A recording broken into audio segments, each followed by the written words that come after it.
Hi, how's it in the name of Christ? How you doing? It's your girl Cake Karabo. I hope you're good. I hope you're peachy. I hope you're Stella, and I hope you're in a neat little bunch. If you're not, welcome to the party. Is that just not the story of our lives? So today is the 15th of April 2025. Yesterday I forgot to say the date, so I'm saying it today.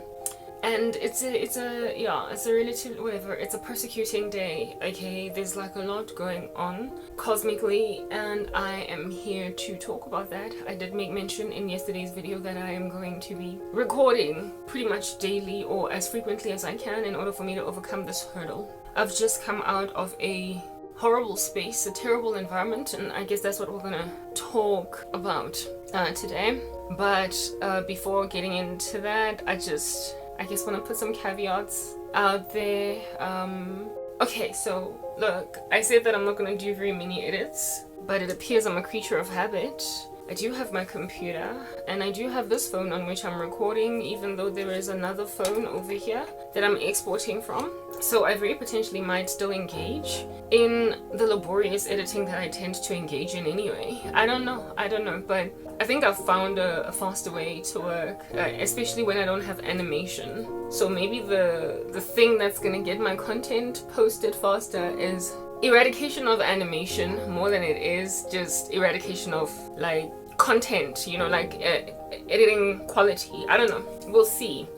So I may potentially have captions or not, because on the previous video I said that I wouldn't have captions, I wouldn't have this and that, and lo and behold, look, there were captions. But then again, maybe that's because it was only one part. Usually I do very many parts, part 1, part 2, part 10, so I don't know, depending really. But I certainly am going to maintain a certain level of giftedness in terms of editing, because I see now that I can. I've been editing largely on my cell phone devices, but I realize that I have my computer, so for the work that I'm using as interludes in the center, then we're gonna use a computer. Okay? Yes, I have to get stuff off my chest. I'm newly exited or escaped out of a crazy environment, and I'm here to try and counsel, I suppose, anyone that will hearken, whoever will be here that will listen with a good ear, concerning that. I do have enemies that are perpetually pursuing me, but that's what we're talking about, okay? From what the Lord showed me eventually, I'm going to get hearkened to. So it makes no sense at all for me to just speak to my violent enemies, my crazy enemies, because there will at some point be individuals that actually take my content and run with it and enable themselves along, find healing. So we will speak to that healing component of stuff. I'm sorry if my hair is a distraction. It is a mess. I don't have time to get around to constantly bringing down my protective cells and putting them back up again, because my life is hard, and when you're in a lot of pain you don't have time to like groom and etiquette and whatnot. Insofar as it's neat, insofar as it's not neat, it's not that neat, but it's there, it's not falling off. That's all that matters. One day I'll get around to my hair. Not that I have to apologize, but listen guys, the topic of today, as you can see on my added timestamp, I added a timestamp, it didn't come with the application. It is the 15th of April, I did say that. I suppose the topic will be, this is how you escape, or this is how you run. Yeah, this is how you run, this is how you escape. Some variation of that, that's the topic of the day. Kindly gaze at my scripture of the day as well. It's probably swinging left and right over here. I made a decision I'm going to keep that because it's a beautiful feature. Why get rid of it if it is beneficial? And if there are captions, note that they are not always accurate. They're auto-generated by an application, and I don't have an incentive to edit them because I don't get viewed. So on the day when I have a proper audience, we will gaze at those captions and see if we can't create them. But before then, they're just gonna stick around. I don't really have anything else to add as a caveat, so let's just get straight into it. Okay, so it is 2025, you guys, and I'm a godly woman. I'm a child of the living God, but this issue that I am addressing is not only the problem of godly women, but it is, I would go so far as to say, by far, the best survived by godly women. It's written in Psalm 91 that 1,000 may fall at your side, 10,000 at your right hand, but it will not come near you. And I am a witness, testimony of the veracity of that. So for those of you who have no awareness, I shall put it out there. I am from South Africa. Okay, before I get into that, This is a new ministry where I'm posting anew, but please look down below in the description box if you want the last place that I come from, my old ministry. I had to flee that. I had to leave for the very reasons that I am present. I had to leave that space for the very reasons that I am presently expanding on. Okay, the very thing that I'm here talking about is the reason why I'm no longer in my old ministries. The youngest, their ministry was about 2 years old. The oldest was about 10. I had 5 channels, and I have spent 10 years, that is, all those 10 years in flight from the very epidemic that I'm presently going to speak about right now. So look at the description box below. There will be a link to my old channel. I am very persecuted by miscreants at YouTube that are going against company policy. They are not the decision. They're acting independent of YouTube's decisions. They're rogue. What I'm trying to get at is that there are people who are rogue at YouTube who get paid bribes by individuals that are super corrupt in my country. So this is not a YouTube problem. YouTube has its issues, but this here is not one of them. Okay, it has its censorship random agendas every so often up its sleeves, but this is not one of those cases. Coupled with the fact that Donald Trump, the president of the US, signed an executive order essentially banning all manner and kinds of religious persecution on American platforms or on in American spaces, and YouTube is an American space. So perhaps maybe under the Biden administration, this might have been feasibly a blame on YouTube, but it is not anymore. I am suffocating under tyranny and oppression alongside corruption from South Africa, and the parties that be, the powers that be here, that thanks to America setting base camp in their country with social media platforms and creating employment, they then went and took advantage of that and walked in a corrupt fashion. So it's corrupt South Africans that are messing with my life on an American platform. They are soon going to be uprooted. Therefore, this issue that I am challenged by is not going to be maintained as a problem that I am challenged by. But in the run-up to, let it be known that the very thing that I'm talking about right now is that issue.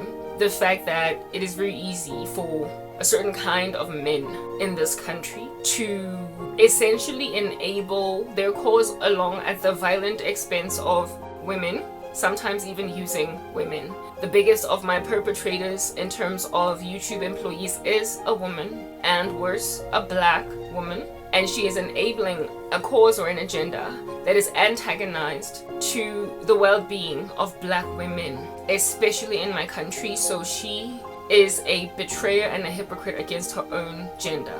But with any rotten ecosystem, there will always be psychopaths that are dangled nothing but a carrot of money in order to abandon any kind of virtue or value. So women can literally abandon or ditch the cause of women in totality, insofar as there is a carrot dangled in front of them. And that's why you have women who work as madam brothels. They own brothels that human traffic women, and they are unfazed by the fact that they have a little mansion where they live comfortably with their girl children while they subjugate the girl children of other men and women to the tyranny of sex trafficking. There are women who work in places where women ought not work, but they're chased along by nothing but money. Yeah, so I need to put this out there that the battle that I am in right now is a battle for women, by women, enabled sometimes even by the loving, doting arms of better men. But it is, unfortunately, if you live in a country like South Africa, our problem alone, with nobody coming through for us. So let me just put that out there. I am a South African woman. And let me just throw some stats out there for you. This nation that is South Africa is frankly presently quite dastardly politically. It is being shown flames on the international landscape ever since President Trump took office in the White House. And our leaders are ridiculous. They're crazy. As a result of the crazy of just about everybody in this country, there is nobody coming through for this challenge in the country, this issue, this problem in the country. The women therein, who make up, just like in most countries, pretty much half the population, and yet we're passing away anyway. Okay, our politicians are crazy. They are spinning on the spot, jumping up and down like kangaroos, and are unable at all to maintain basic things going. Therefore, how much less enabled are issues of women on the ground as a result of our government dropping the ball and a lot of occult involvement, a lot of crazy stuff that people do. We are now, like I said, I would put out their statistics, the worst country to live in the world when it comes to being a woman. If you are a woman and you are South African, you are living in the worst country to be that gender. I would go so far as to qualify that and say that it is largely black women that are suffocating at the hands of gender-based violence in this country. White women do suffocate. We do remember that Rieva Steenkamp was killed. They also are endured through that. But it's largely black women that suffocate. It might be because we are a largely black country. We are in Africa. So whenever stats get spewed out, it likely will imply that blacks are the most affected, right? However, there is a marked difference, an observable one. It is stark, it is clear, it is overt, and it is stellar, the way that it glistens. Difference in the treatment of women by men of other demographics other than black. Like I said, observably. It is observably stark. The treatment of women between black men and literally everybody else. We are a nation that is diverse. We've got many races. And the four that are particularly highlighted in documentation and the law, etc., seeing as they were covered under Group Areas Acts of the apartheid regime, are black, colored, white, and Indian. Yes, there are Chinese here, Asians from Korea, etc. There are maybe Hispanics. There are many different kinds of races that are in South Africa, but largely the ones that get recognized by the government are the four that I've highlighted because they make up the biggest demographics in the country, and they were covered by legislation systematically under historical laws. So therefore they are the biggest populations of the country, the biggest of which is black. And so out of all other races included, apart from these, whites, Indians, and coloreds, and blacks, black people, black women, black men in particular, there is a marked, observable difference in the way that they treat women versus everybody else. I'm not saying that there are no violent white men or Indian or colored. Our gender-based stats make it clear that that's not true. They are across the race spectrum, but the biggest afflictors, proportionally even, if you were to put scale on it, on a graph where you would scale it in order to make 1-to-1 in terms of a ratio of white man versus black man, or Indian man versus black man, colored man versus black man, and all other races being made equal. Even if we were to put it on a scale, in other words, proportionality matters. In other words, the sheer numbers or the volumes are irrelevant. Even if you were to put it on scale, to proportionate, I don't know what the word is, there would still, just in terms of percentages, be a huge difference in terms of how white men proportionally, even though they're significantly less in number than black men, Indian men proportionally, even though they're significantly less in number than black men, and colored men proportionally, even though they are significantly lesser in number than black men, are far less abusive, far less, by a landslide, of their women. It's just a basic fact. However, we've got an irresponsible government in this country. Across the board, frankly, there is no politician that I trust, okay? Too irresponsible to admit the impediments inside the black community. I'm sorry, I'm doing edits here because I have got to, okay? Otherwise, I'm going to be behind. There is a massive, huge, gargantuan issue. Oh, goodness gracious, man. I really can't do this. Yeah, our government is very, very irresponsible. Our government is irresponsible, and in their irresponsibility, they lack accountability. They will never say, okay, I did it. And for as long as you can never say, I did it. For as long as you refuse to acknowledge that some flaw, some systematic error is your fault, there will never be healing. Such structures have to be uprooted by... Such structures must necessarily be uprooted by essentially what would be the tantamount of a coup, like a structure that is a monolith that must be brought low by a revolution, a revolt. It has to be ripped apart like a carpet from the four walls of a house, like a wall-to-wall carpet, where there is an infestation of some insect. You've got to rip that whole carpet apart and then fumigate, bring in some construction workers to re-tile or re-carpet, if at all you're going to live properly again. Otherwise, it's going to be maintained as a wimbawe.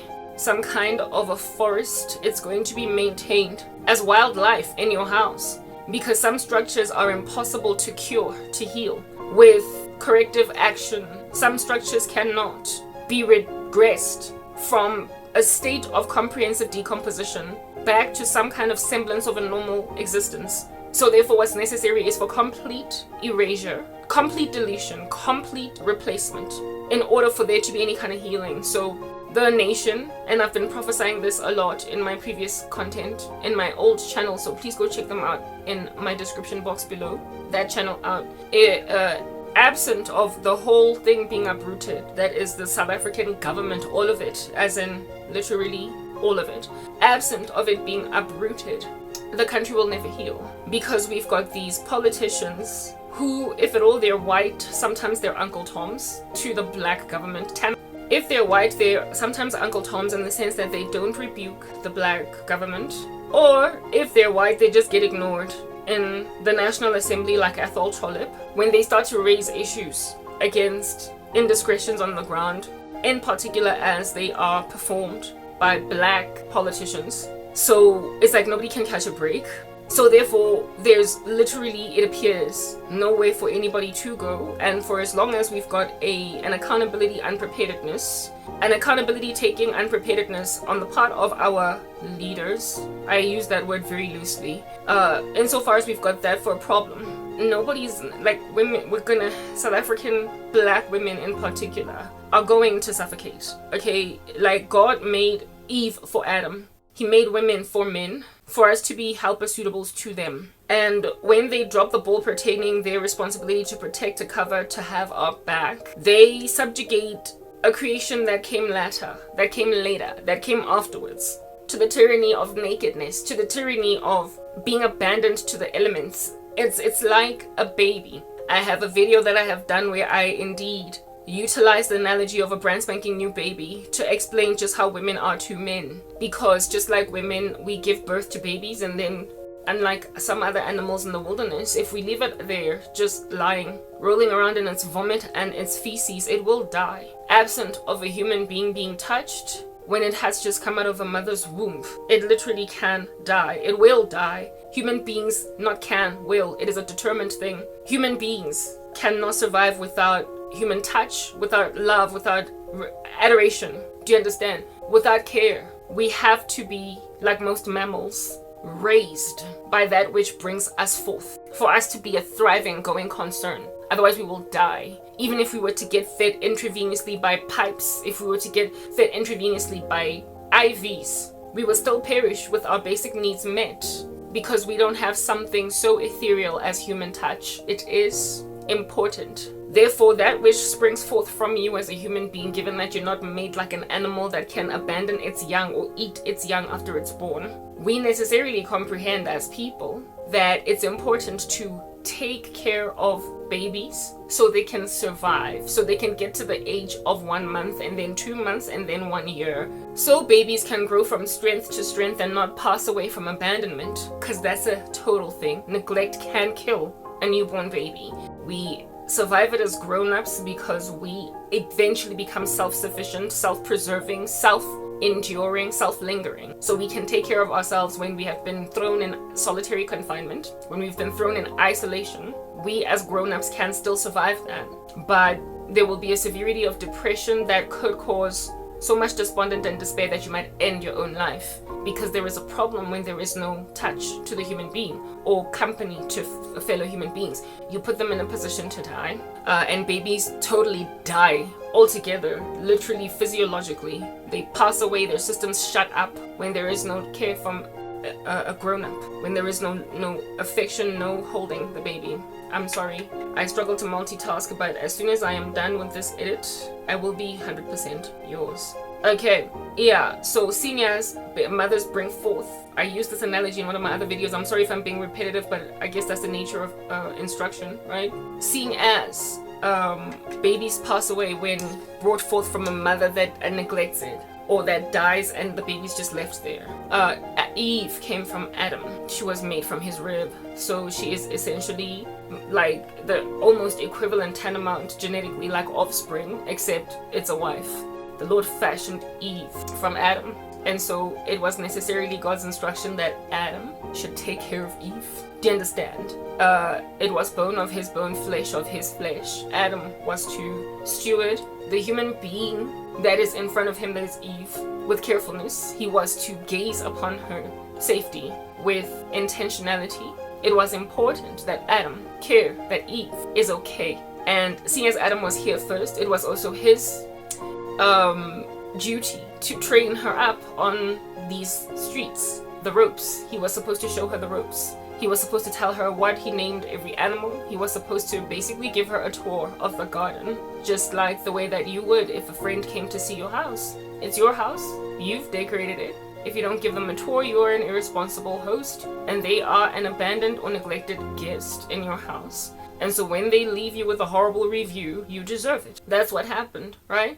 Adam, because he was yet to be fallen, when he embraced Eve at first, successfully achieved all that loving of Eve, all that appreciating of Eve, much like the same way that you would love and appreciate a newborn baby if you want it. When it's in your hands now that you've given birth to it, there is an inherent sense of duty that you feel towards that baby and an immediate protectiveness that you have over it.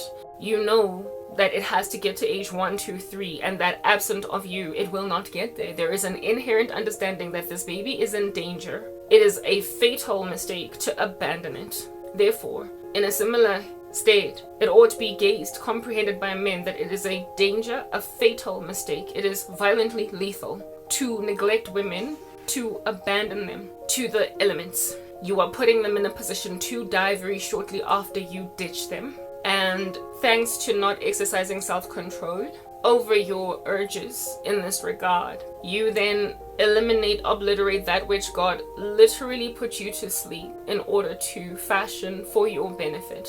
Because he did, after all, say, "It's not good for Adam to be alone. I will therefore make Eve for him." It was a gift from God. Upon making an observation, rightly so, as he ought, that man is not supposed to be alone. When then you are awarded a gift and you don't rightly steward it, understand that the loss of that gift, because it now has perished, the loss of that gift because it died, the loss of that baby that you neglected because now it's died from neglect, will sting, it will hurt, it will bereave you, it will leave a void, it will absolutely shatter you. And so therefore, when you, never mind by neglect, but deliberately go out of your way to abandon Eve, you are putting yourself in a position to endure an inevitable bereavement that you, for some strange reason, anticipated you are not going to feel, because you were in a fever of demonic possession that made you think that you can do without Eve, in the same way that every so often Eve irresponsibly thinks she can do without Adam.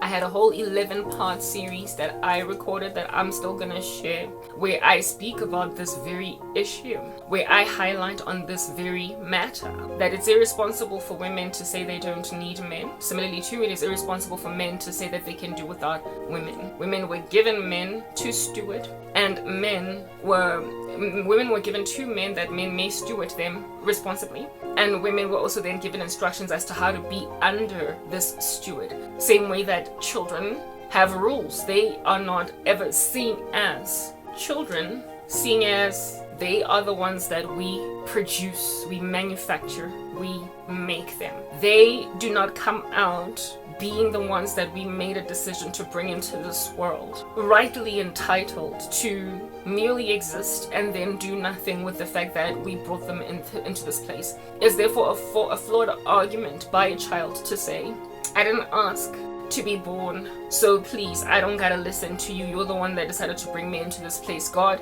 awards precepts for every last being that lands on the planet. And to children, he tells them, obey your parents. This is the first commandment with a promise. He tells parents that in the heart of a child dwells a great deal of folly, but the rod of discipline drives it away from him. Therefore, right next to adoring this infant, that it might grow from strength to strength, are rules, because you don't get to make like Sia and swing on a chandelier and do whatever you want. If you don't obey these rules, similarly too is the life of the child in danger if the kid will not respect the authority of the parents.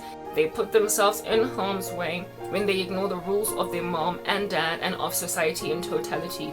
They could literally die because they don't obey their parents' rules. So it is self-preserving by children to obey their parents in the same way that it is the dutiful, responsible thing by parents to gaze upon children as their responsibility, that the kids might not die. It's a symbiotic relationship that is mutually beneficial. The mother and the father gain parenthood that can be very rewarding, and the son and the daughter gain protection, love from mom and dad, alongside a lingering concern as a person, a future that is built for them, that is stewarded, protected by parents, and in exchange, this child just gotta keep themselves in a bunch in the house. They don't get to throw their toys out the cot. They must contribute their own in the household. They must wash dishes. They must make sure their bed is made in the morning. They must do homework. They must respect teachers, etc. So it is a symbiotic relationship, and when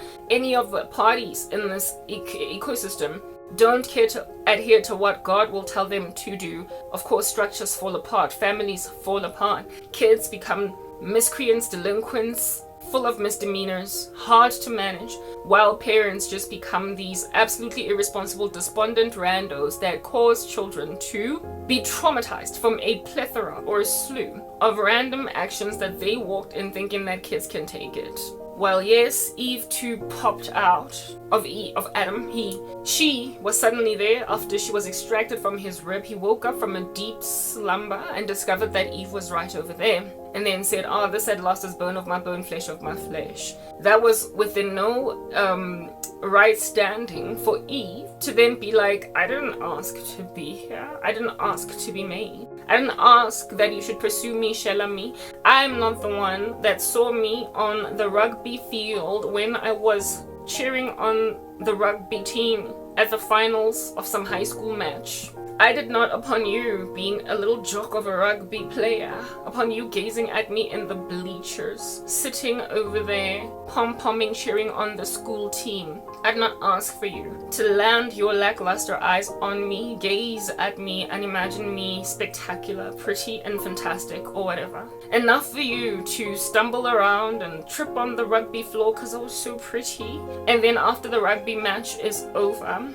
see it fit to overwhelm your own guababa and then come and pursue me. I didn't ask you to shella me because from a distance you imagined, oh rugby jock, this at last is bone of my bone, flesh of my flesh. I didn't ask you to have a crush on me. I didn't ask you to think I'm cute. So frankly, upon me agreeing to be your girlfriend and then fiance, ultimately graduating over to marriage when we're both 22, I, seeing as you brought me forth and decided that you're gonna bring me in your camp as your thing to steward, I don't owe you anything because after all you pursued me. I don't owe you anything because after all you spotted me. I don't owe you anything because after all you're the one that decided to pay for my pizza. You're the one that decided to buy me my first car. You're the one that decided to teach me how to drive so I can drive that first car. You're the one that decided to take the matter out of my parents' hands and pay for my university tuition because you thought you were a big man and everything. I don't owe you all this hard work that is involved in being a wife and a mom and a steward of the affairs of my household. I don't gotta, cause like you spotted me when I was just 17 and you were 18. You are the one that decided that you're gonna shake in your pants and then pursue the prettiest girl in school.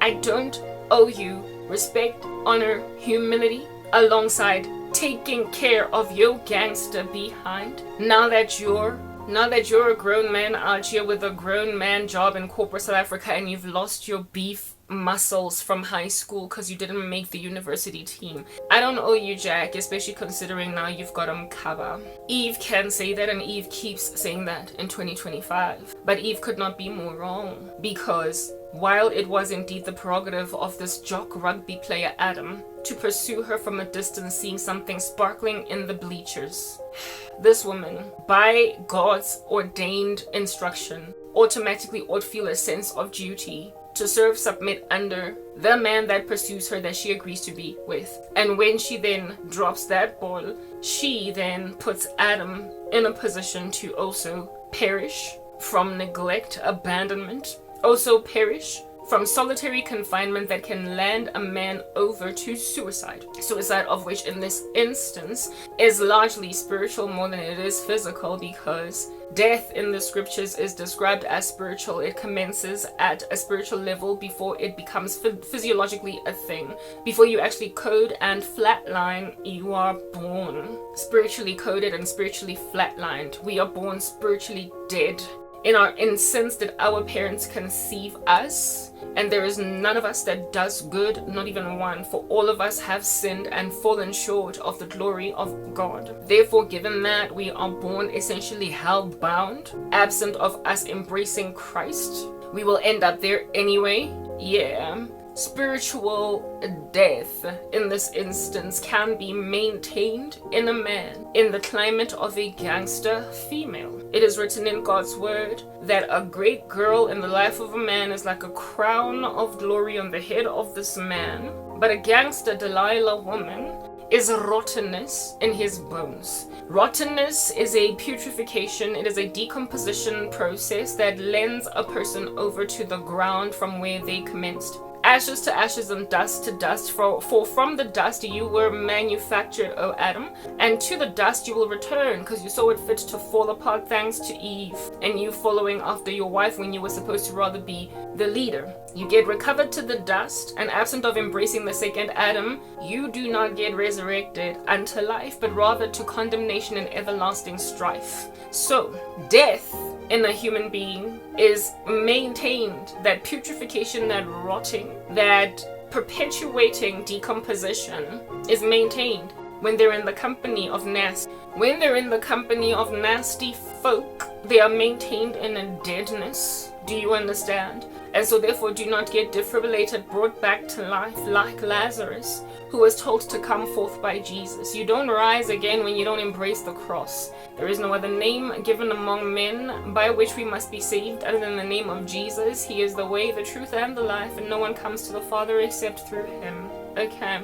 Adam is hugely disincentivized from ever embracing the second Adam when he's dealing with a recalcitrant Eve that has no regard for her roles. But similarly too, in the very opposite extreme, so too is Eve disincentivized from ever turning her life over to God truly in the company of a crazy Adam. Because of the fact that this striving between men and women is used by Satan. After all, he does come after the woman, that would be Israel, but also the woman that was the first to be used to tempt, to fall apart in the garden. If Satan can get to women and just make them really crazy lackluster, he can condemn literally an entire country through the folly of Eve, because Adam acts in a very suicidal capacity when Eve doesn't make sense, okay? By suicide, I don't mean the physical act of grabbing a noose and killing yourself, but the spiritual act of maintaining yourself in spiritual death and not taking up the second Adam, or at least patronizing the second Adam, who is Jesus Christ, with your mere profession of faith on your lips, albeit not knowing him from a bar of soap. Bad girls make for gangster husbands, is what I'm getting at. And so too do gangster husbands make for horrific women that the Bible says the earth cannot bear up under an unloved woman who gets married. Therefore this rebellion between men and women does no other thing but lend men and women to the flames of hell. At the end of their lives, when their silver cords are cut, they just hop in like Olympic swimmers into a swimming pool, molten lava, having deceived themselves in some instances that they're going to heaven because they've made a mere profession of Jesus Christ on their lips, okay? I'm here to try and make a case for Christ, for women to escape condemnation, and also to help them understand that it doesn't have to be so gangster. It doesn't have to be so terrible. It doesn't have to be so ridiculous when it comes to men. Listen, okay? The road is narrow that leads to eternal life, and only a few people find it.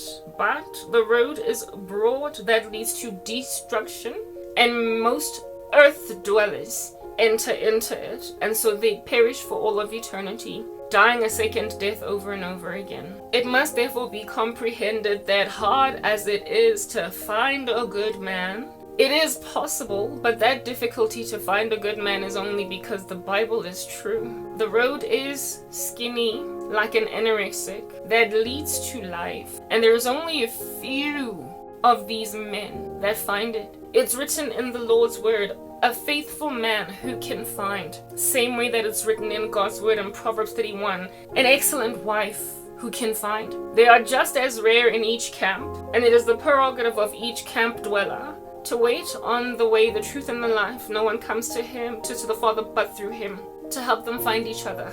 Especially in this 2025 where it's ridiculously cancerous. Roaming the streets of dating South Africa and anticipate that by merely putting up a profile in a Christian website that you're going to meet a Christian man. Not everyone, Matthew 7, it is written in God's word, who says to me, Lord, Lord, will enter the kingdom of heaven. For they will say to me at the last day, Lord, Lord, have I not prophesied in your name, and in your name did many mighty miracles, and in your name cast out many demons? And Jesus will tell them, depart from me, worker of iniquity, I never knew you. These are people with Christian activity, however, God did not know them. There was no intimate relationship between him and them. They were lukewarm, so he spat them out of his mouth like chicken bones after you've been gnawing at them for a very long time because they're from KFC. Okay. Jesus Christ does not know the grand majority of professing Christians, but he knows a remnant, a small little number, because God has always been the God of the remnant. We know that's a thing because of Romans 11, Romans 9. Those who are his people will no longer be his people, and then he will engraft the Gentiles and call them his people to make the Jews jealous.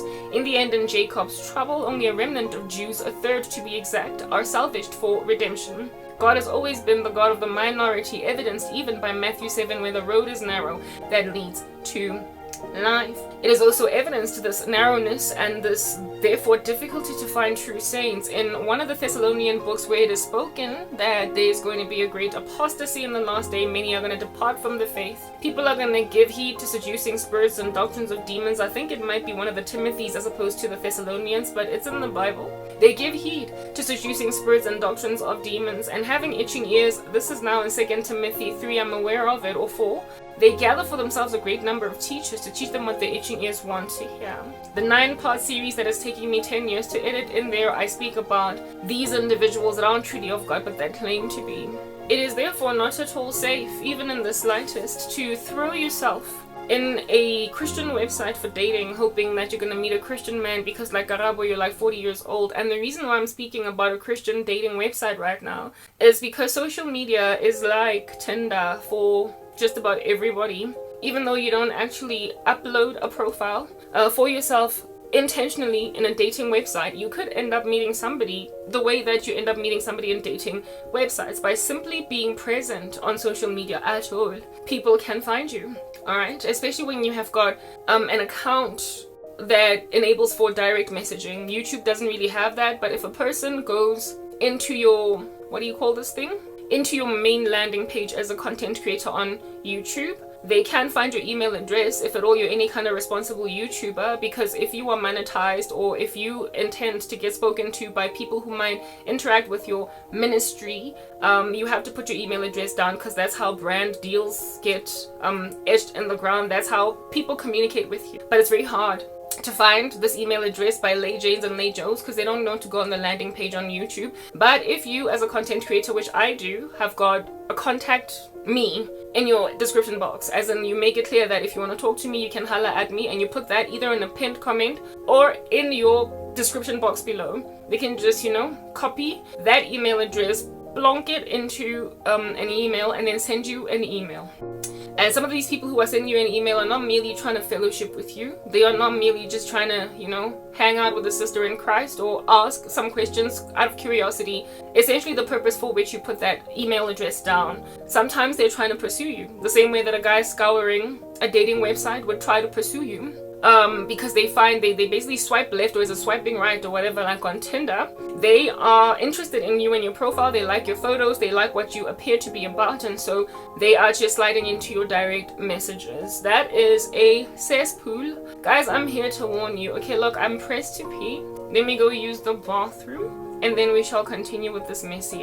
Okay, I have returned and I'm feeling relieved. Anyway, whatever. Overshare, you didn't need to know that. Where did I last end? Yes, sometimes you put your contact details in your description box and then people contact you from there.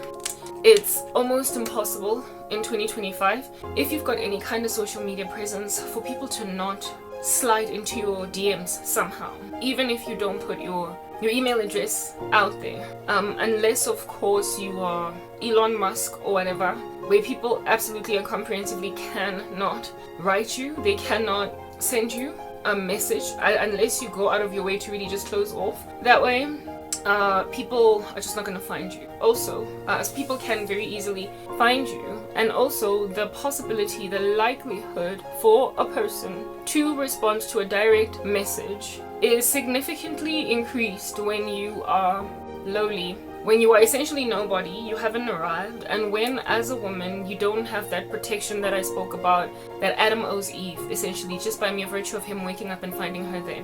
When you don't have it, psychologically that's just the way that it is, okay? God himself manufactured that psychology in us. He built it into us. We were made for fellowship as human beings, and so therefore when it's absent, we will seek it out.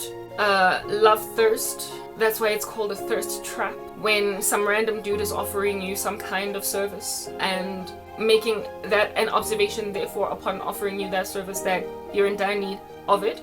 These thirst traps, the only reason why they work is because we've been built to have a thirst for human fellowship. It's not an error to want love. It is the right thing. And anybody that tries to sear that or shove it down into their subconscious or whatever is doing themselves a disservice, because eventually when you bottle stuff in, you pop, you burst, okay? Therefore it is right and the human thing to do to desire love, and there is no shame in that. The shame is in the one who is withholding it from you as a means of punishment, and the shame is in the one who is swallowing it precisely because they make an observation that nobody's awarding it. The shame is in a last days world that hates one another, betrays one another, and because of an increase in lawlessness, the love of those people grows cold, like it's written in Matthew 24.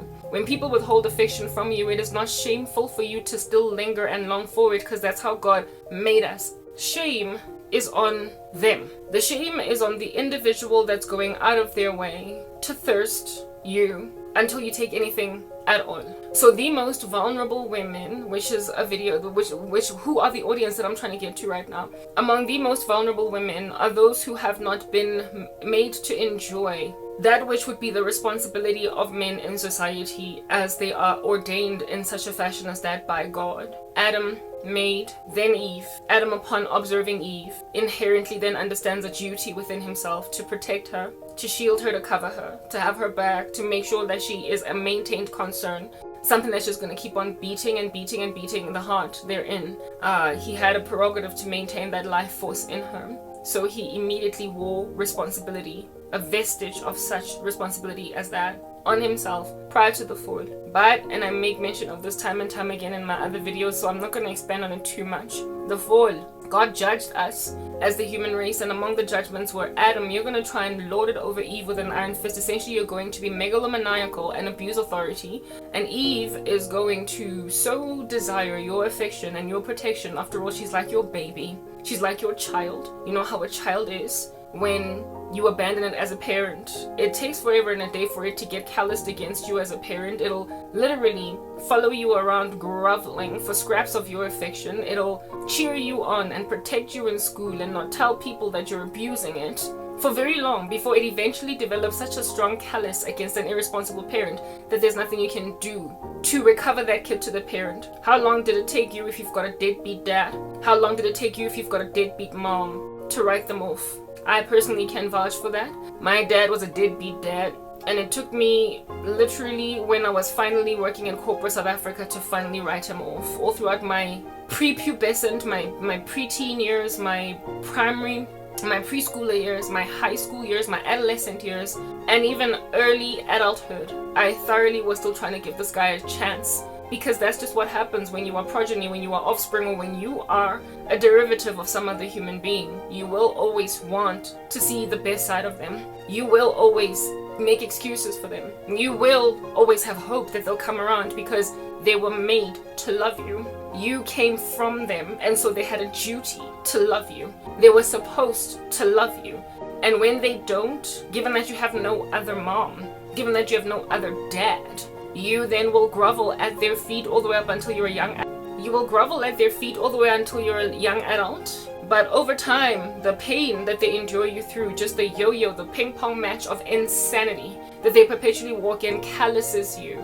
But how long did it take? 2 decades. How long did it take? 2.5 decades. You had to get to a quarter-life crisis as a 25-year-old to finally realize that your dad is never coming around. At which stage you then start to compensate for the lack of dad or the lack of mom, this lack of relationship. And unfortunately, this compensation, if at all you don't give your life to Christ, tends to look something like women capitulating and sucking the living daylights up out of men that are horrific in order to satiate their adoration or their love, their desire, their thirst for dadhood, for a father figure. And then men become Oedipus, unfortunately, where it is that they are perpetually suckling at the breasts without maturing, without growing, of their women. Their girlfriends become their moms, and they therefore demand the same kind of services that you would get from your mother. They take care of you, these older women, in spite of your disrespect, in spite of how much you keep on dropping the ball, in spite of the fact that you don't want to go to school, in spite of the fact that you've impregnated the next door neighbor's teenage girl, in spite of your mom is still there for you. Your mom, when you get arrested, is the one that's besooking you in prison because you slapped a girl and now you've been arrested for gender-based violence. She's the one that's there in court even though your dad is upset, in spite. So it's just a violence of Oedipal complex, and it's an Oedipus complex type establishment thing. And if the absent figure in question here was not so much the mom but the dad, you then get this kid that's supplementing his belief of what it means to be a man with other kids who are yet to establish a sense of morality, a sense of the world, a sense of the earth as to how it ought be, a sense of the true God-ordained patriarchy and how it benefits society.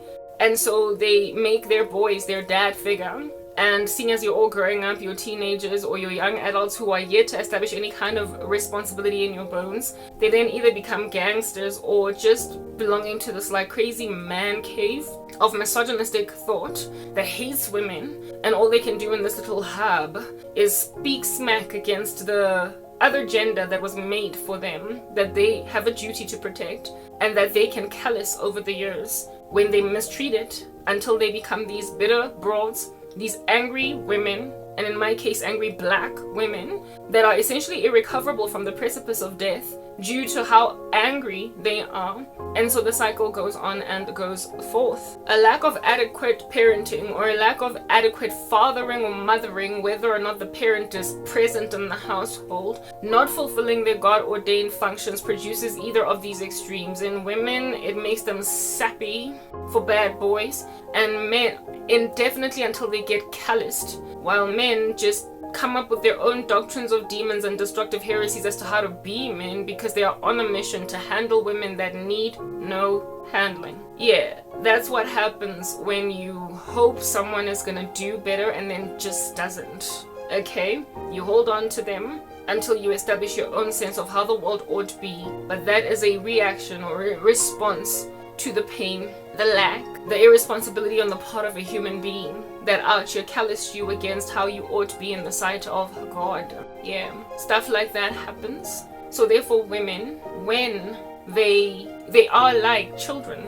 who have a deadbeat mom or a deadbeat dad, when they are not well treated by boyfriends, husbands, fiancés, men that are supposed to care for them, dads, whoever is supposed to have the back of the female community, when they are perpetually disappointed by men, they will make like that young kid growing up that desperately longs for their dad to be responsible, but their dad just isn't. We'll stick to the example of the dad because that was my situation. Desperately long for a dad to be responsible, and all the way up until your quarter life, you still are hopeful that somebody's gonna come around that just never does. Yeah, somewhere along the way, after that, there is a final disappointment. There is a last disappointment. There is a hurdle that is hopped over. That is the final one. And at that final hurdle of disappointment, there is a callousing of unforgiveness and a callousing of a manufacturing of a worldview that is absolutely warped because it has not God in it, that then produces what the Bible calls an unloved woman that gets married. The earth cannot bear up under her. It produces that woman that is rottenness in the bones of a man. It makes a prostitute out of a woman that then becomes angry at virtuous women. It produces a woman that by any means necessary, I'm gonna get mine. I'm gonna do whatever it takes to get ahead, and this time around I'm not gonna care about anybody. It makes irresponsible moms. It makes narcissistic moms over daughters. It makes mothers who literally make their sons their second husbands and so endure through the tyranny of momster-in-law, these men's brides, okay? Like that horrible mother-in-law that you can't stand. It produces things like these. Because of deadbeat, irresponsible fathering and mothering, there is something that happens inside a woman that started out dating. A woman that started out coy and dainty and a breath of fresh air becomes insufferable later on. Why does she become insufferable? Like I said, because of the irresponsibility of being adored. So when you don't fulfill your purpose as a man as ordained over you by God, not man's rules or your own viewpoint of the world, but Jesus, when you completely ignore this, you completely ignore that God explicitly told you, love Eve the way that Christ loved the church. He gave his life for her. So do the exact same thing. Lay yourself prostrate on the floor. Do not merely gaze at her being all pretty and then be like, this at last is bone of my bone and flesh of my flesh, and then just sit.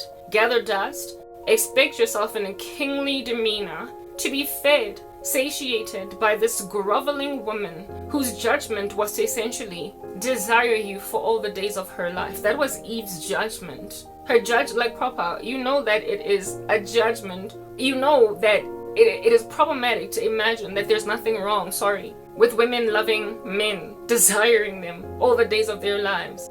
You know that it's erroneous for you to not see it as a problem when it is passed down as a judgment. It was not a gift or an award that Eve would love her husband unconditionally. It was a judgment. In other words, she would be loving a man that was simply not reciprocate. But in spite of how much he's not reciprocating, she will still salivate after that love. She would nibble away at his toes. She will follow him around. And if at all this man is not responsibly instructed by the God of the universe to award her the love she longs for, Eve will then make like that teenage girl that eventually at the age of 23 gets over her deadbeat dad and then becomes mean. So these women that start out soft and coy and dainty become hardened. You barely recognize them. They look in the mirror and there is nothing but a calloused woman. They become like Medusa. One look in their eye and a man is turned into stone. That is what is produced. And when you are Medusa, when you're Medusa, you cannot serve God. You cannot serve God when you are that calloused, when you are that wicked,